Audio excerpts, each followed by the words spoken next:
Guys, welcome dito sa aking TV. At ngayon guys, andito tayo sa Purok City, La Suerte, Pilar, Bohol. Ayan. Purok City ning dapita guys. Ang ipakita ninyo. Nami dire kay nagseminar na pud mig BOS sa Kofradia. Dunay speaker. Sunod ko aron hamong patanawon sa daring bio aring La Suerte kay gilaayan ako adtog sige pudyo unsa ang tak na hatod kaninyo sa San Miguel Bear Bugdaw tag 120 hindi bitaw lagi alas 11:30 sa buntag sa adlawng Huwebes pizza 28 buwan sa Oktubre 2021. Ayan mo na ilang kapilya guys. Kana ilang kapilya muda ora taad tuon ja ari sa taari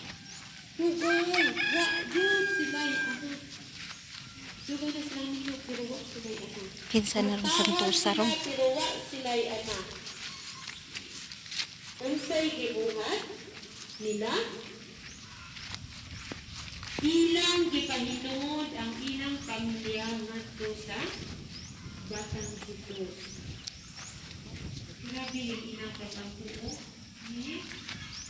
Kung marami sila kung asawa nila na ano, ang isa at ganito na.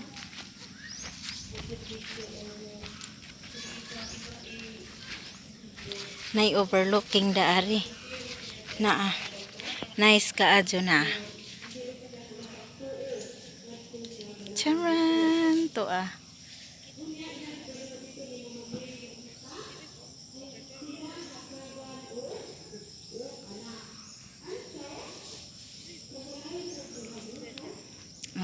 tukad tarig digit kay maadto ta sa ilang simbahan.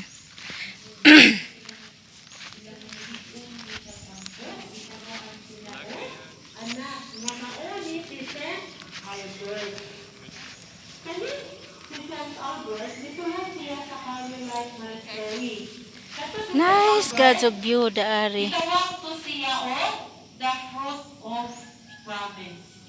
Ngano man? The fruit of promise. Hangat pa di magtukad Tungod kay mintaan sila na ang inyong pamilya ipahinungod alay nila sa atong Ginoo. Kung hatagan sila mauna si St. Albert. Kung tungod sa paghitabo, nalibay kaayo sila sabi dako na si St. Albert, isulong siya sa Carmelite Monastery to serve. Tungod sa kung to siya blessing, fruit of promise to siya, gihatag siya. Tungod sa ilaha, may promise sila nga, mo-serve sila sa atong Ginoo. O tungod sa iyang profesyon, nahimo siyang halangdon sa ilang lugar. Ang iyang kinabuhi usa ka talagsaon nga panagsama nga pag-ampo. Talagsaon na jud to, di ba? Kay dugay ra, kwartahan ko to sila. So daghan na jud to ilang gihimo nga test. Daghan na jud to ilang gihimo nga pinagi sa doktor, but wala sila but tungod sa ilahang dakong pagsalig, nahatagan sila ni Lord o anak, hinsaan sila, then gitagaan sila St. Albert. Gitagaan sila Albert, may ilang anak. So, that was, talagsaon na yun na, so, sa paghinusol nila, nga adoy gugma nga putli sa iya tungod atong pangitabua, aduna sila gugmang putli nga ilang gihatag ngadto sa ilang mga silingan sa ubang mga tao. Mga tao. Unya,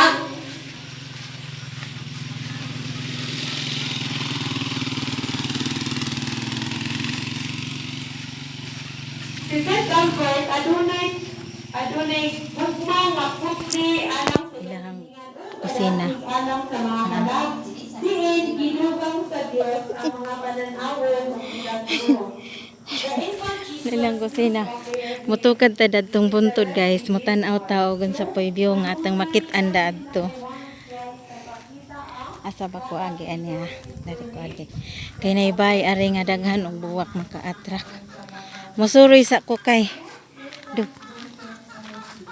Dugay-dugay pa man. Pero mo dali ra pud tagbalik kay ako labay sunod nga mo speak.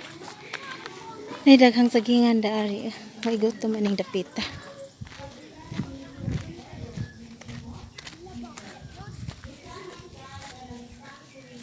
Nanay. Magdali ra gad ta kay kuan.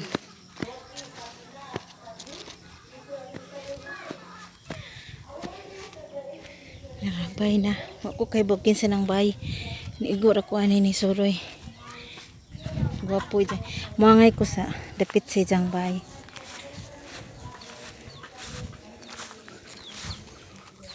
Narabay bakti na nito ah. Nagsuroy-suroy.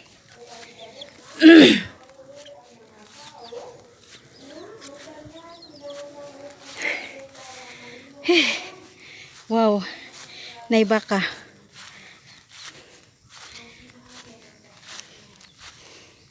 Tora dig anay to ah.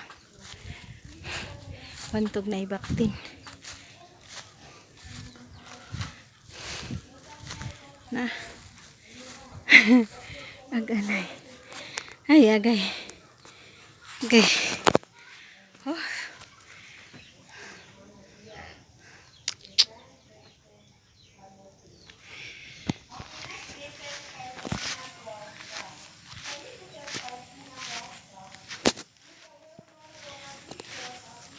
Asa sa human hagdali day kay di pa ko aring moto.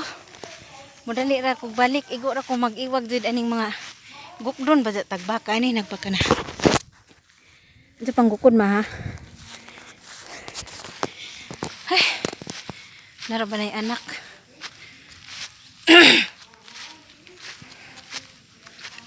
Masubay ra gud pud ta ani. Ay. To ah. Lami ka jo.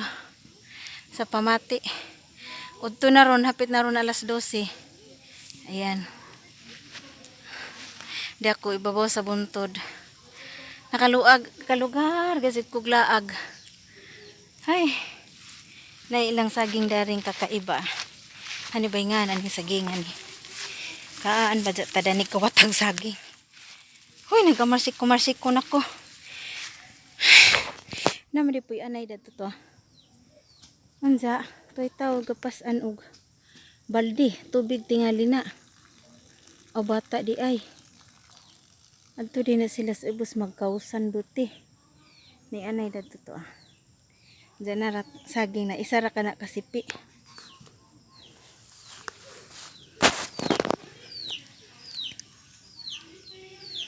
habakang saging ka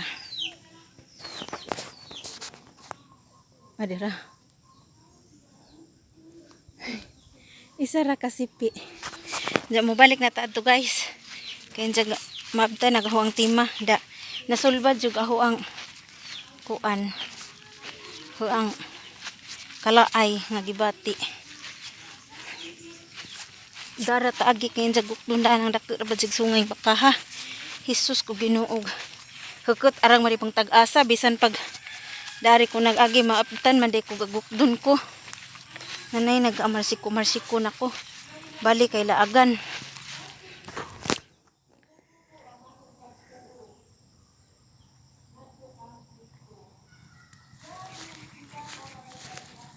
Hindi natakay.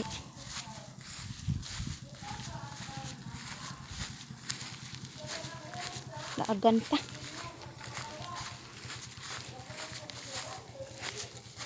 Nasulbad juga ho ang kalaing gibati og lingkod-lingkod nga murag na stress na ko adto murag nanakit nagaho ang unsa murag baho di masabot ang gibati da ning tukad pa ko aring nay kolektor na daghang mga kolektor ani magagi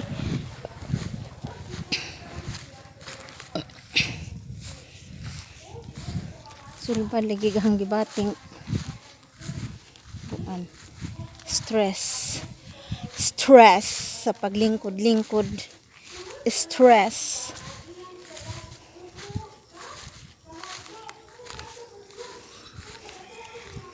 Ang ila ding patron aning ilahang kuan guys. Asa naman kunuhay tamo agi ini? Karon tungod sa kalaagan di na makahibaw og asa kaagi. Nanay.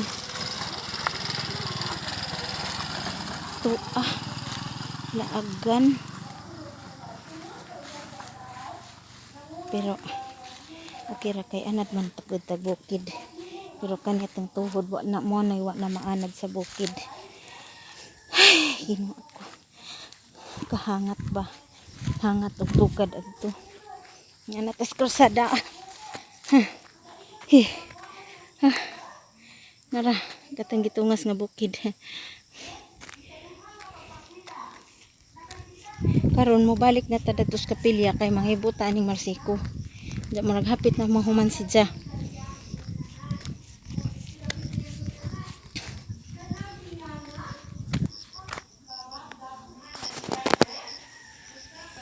Hi. Hi. Hi, welcome back guys. Nasulbad nag-ato ang suroy.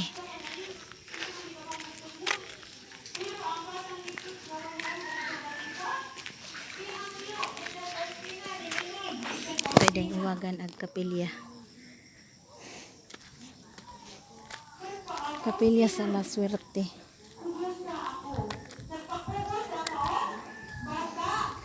St. Faustina na sunod. St. Margaret man na. Sunod na. Ang maong bata, gikakos ang maong bata o niingon. It is good for me to be close to your heart because I want to teach you spiritual childhood.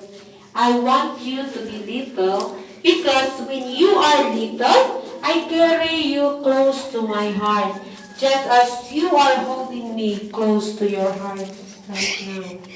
So, pagkakos ko no, sa bata, miingon si Jesus.